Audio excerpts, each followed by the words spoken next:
Imagine stepping up to the airline counter for your honeymoon, right? You have the tickets printed out, the resort is fully booked, and the bags are already on the scale. Oh, the absolute dream scenario. Yeah, exactly. Yeah. The agent scans your passport, looks down at your boarding pass, types a few keys, and then just slowly shakes their head. Oh, no. Yeah, you are getting on the plane. And why? Because the name on your booking reflects your brand new married name, but your physical passport still carries your maiden name. Right. It just shatters the illusion instantly, doesn't it? It really does.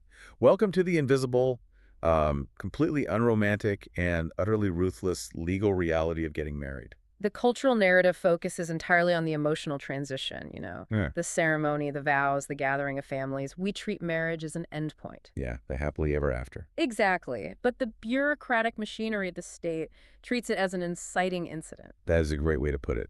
You are entering a state of intense, prolonged administrative restructuring that governs, well, everything, from your ability to cross borders to just your ability to access your own checking account. And their harsh reality is the exact focus of our deep dive today. So, welcome. We are exploring a comprehensive step-by-step guide from our source material titled Updating Legal Documents After Marriage. Passport, driver's license, and bank accounts made easy. It's quite a title. It is. Okay, let's unpack this because once the honeymoon is over, the paperwork begins. Our goal today is to help you, our listener, navigate this transition without feeling completely overwhelmed using the specific checklists and expert tips detailed in our source. And we're also going to look at the broader infrastructure of postmarital life, right? Yes, exactly. Because navigating this maze isn't just about DIY paperwork. The source really highlights how platforms like Weddizer are stepping in to connect couples with actual legal professionals to handle the heavy lifting. Which is so crucial. Treating this as a mere checklist is a massive mistake.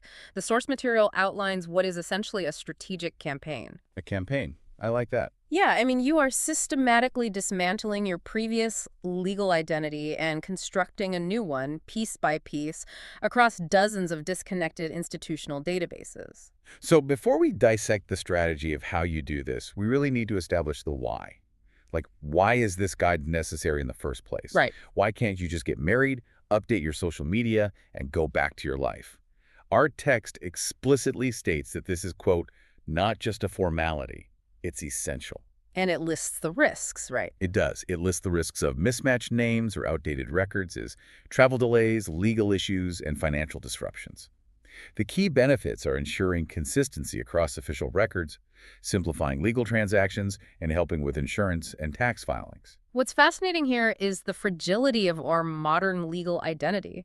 We Wow. really have to look closely at how modern systems process identity. Because it's not like a human is looking at it. Exactly. A human being looking at your old driver's license and your new bank card might use deductive reasoning, right? They'd figure out, oh, you got married. Sure, they'd see the same face, maybe the same address. Right. But the legal and financial systems that govern our lives do not use deductive reasoning. They rely on strict algorithmic matching.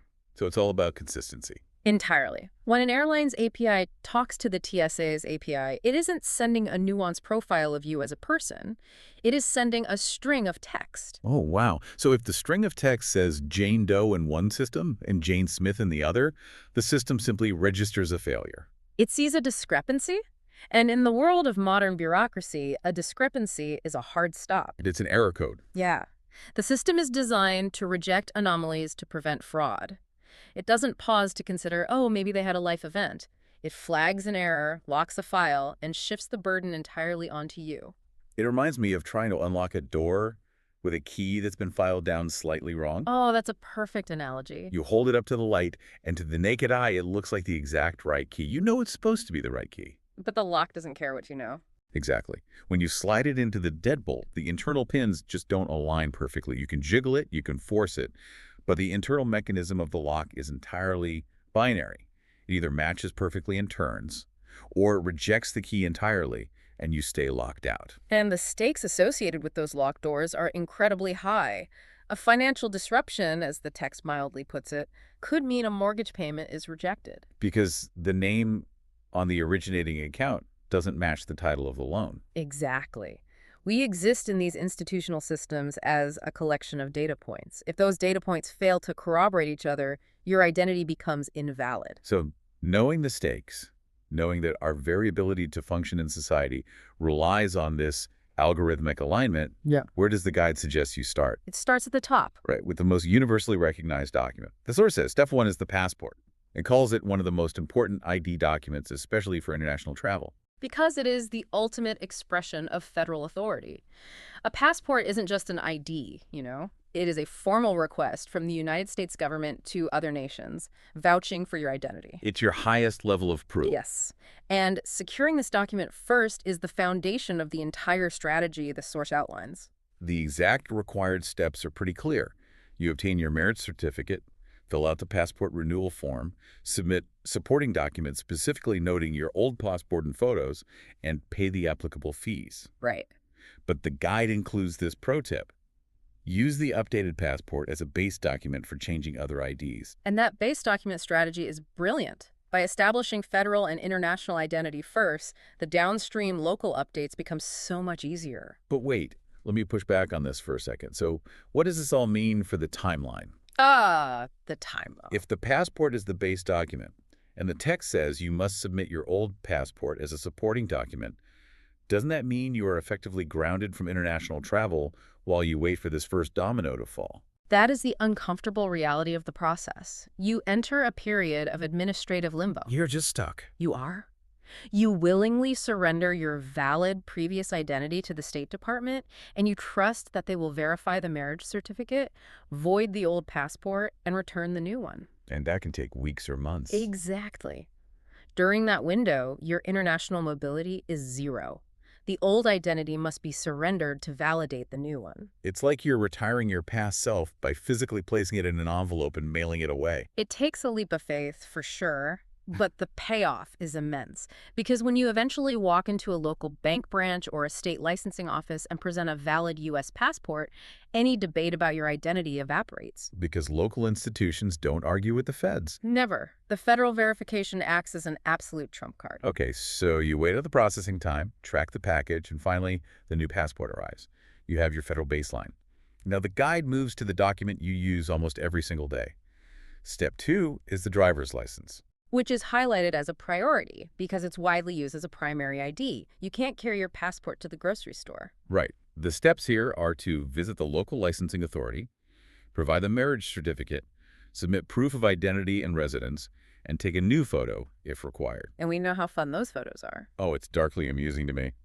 You spend thousands on beautiful wedding photography, and your official welcome to married life is standing in front of a blue screen under terrible fluorescent lighting at the DMV. The contrast is jarring. It is. And the guide actually targets specific SEO-focused keywords here, like driver's license name change after marriage or update ID after wedding.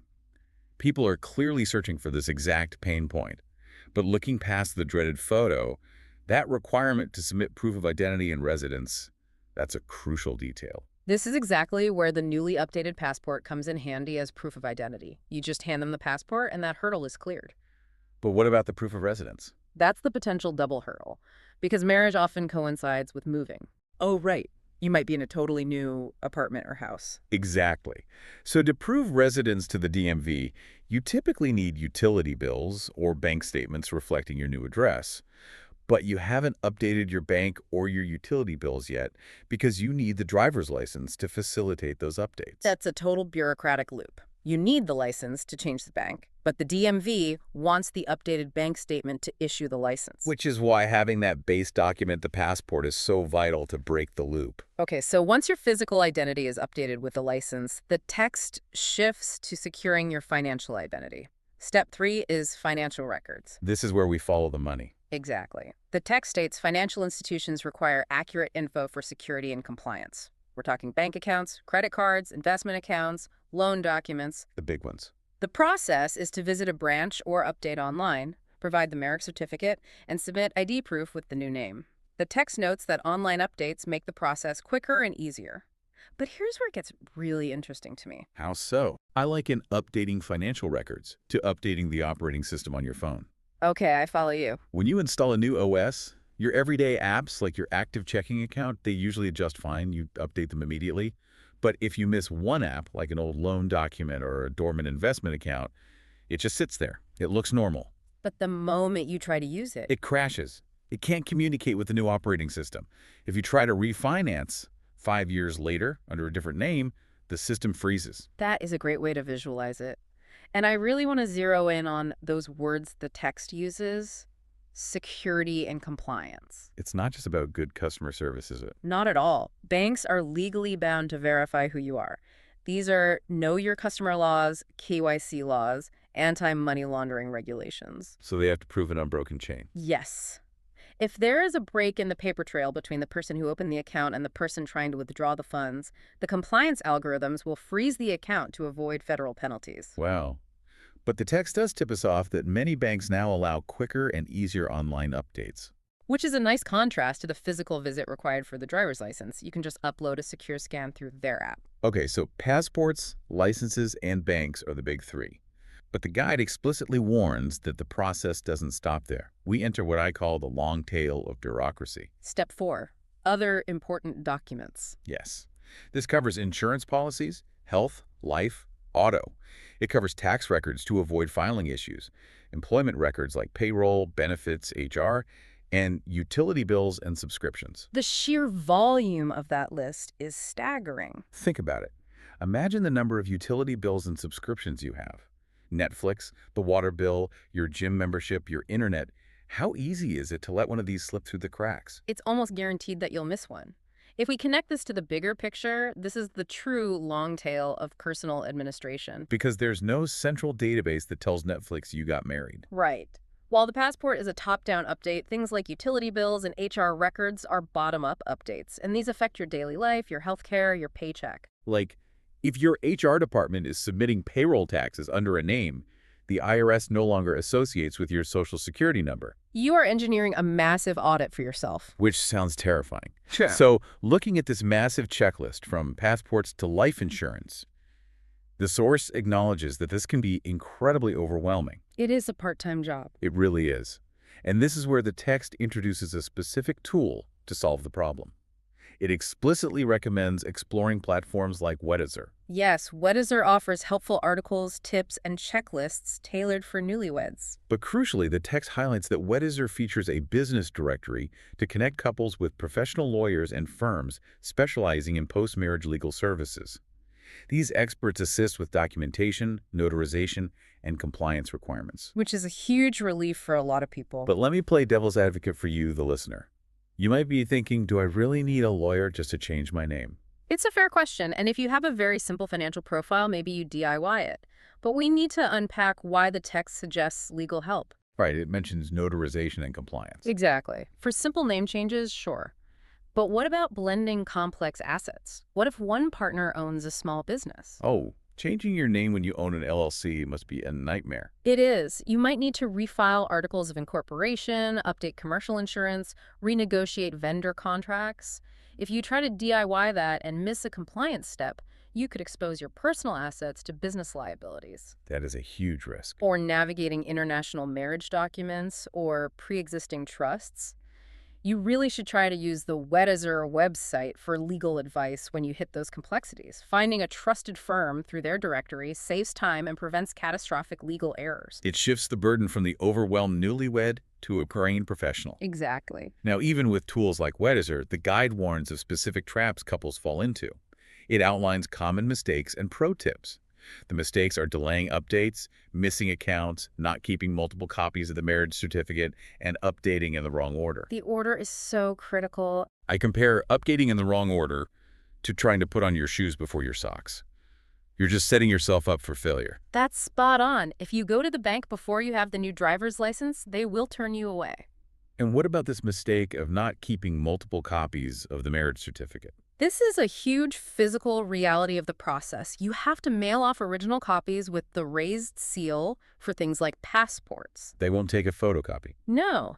So if you only request one copy from the county clerk and you mail it to the passport agency, Then your entire process freezes. You can't go to the DMV, you can't go to the bank, because your one piece of proof is sitting in a federal processing center. exactly. You are artificially bottlenecking your own life. You need multiple originals so you can run concurrent processes. That makes total sense. So the pro tips say to start with the passport and driver's license, keep digital A&D physical copies, track progress with a checklist, and seek professional help again, re-emphasizing Weddizer when needed. It's a very practical guide. But we've covered the guide itself now.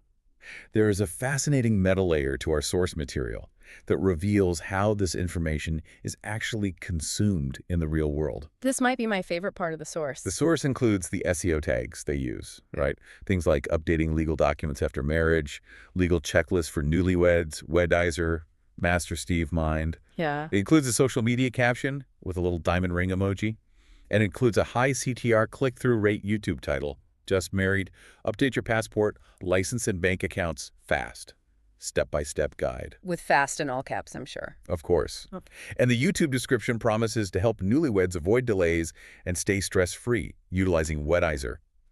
Trending hashtags include hashtag newlyweds, hashtag life after marriage. It's so revealing. It is. The contrast between the dry legal reality of compliance requirements and the hyper-optimized internet reality of high CTR titles and emojis is just, it's wild. This raises an important question, though. What do these SEO tags and YouTube strategies tell us about modern newlywed anxiety? That they are panicking. Basically, yes. The emphasis on words like fast and stress-free proves that this legal transition is a major pain point for couples. These people are probably searching this at 2 a.m. Oh, definitely. The digital packaging of this guide is designed to soothe that exact anxiety. It validates their frustration and commodifies the relief. Right. It says, hey, we know this is awful. Here's a checklist, and here's a directory of lawyers to make it go away. Exactly. Okay, so to summarize our journey today, we started by understanding the harsh legal shift from human deductive reasoning to strict algorithmic matching. The locked door analogy. Right. Then we executed the base document strategy, starting with surrendering the old identity for the new federal passport. We cascaded down to the everyday driver's license, navigating the double hurdle of proof of residence. And then into the financial sector with KYC compliance. Yes, and we explored the long tail of bottom-up updates like utilities and HR. We learned to avoid the trap of updating in the wrong order or bottlenecking our marriage certificates. And finally, we saw how utilizing platforms like Weddizer brings in legal heavyweights when notarization and compliance get too complex for a DIY checklist. It's a monumental amount of work. It really is. But before we sign off, I want to leave you, our listener, with a final thought to mull over based on everything we've discussed today. Go for it. We've spent this entire deep dive talking about how to change your identity across dozens of disconnected institutions. But it makes you wonder, if our identities are so entirely dependent on this fragile web of paperwork, passwords, and correctly ordered certificates, how much of who we are is just administrative consistency? Wow. And when you change your name, are you just updating a file, or are you legally constructing a brand new version of yourself? That is a heavy thought. Something to think about while you're waiting in line at the DMV. Thank you so much for joining us on this deep dive. We'll see you next time.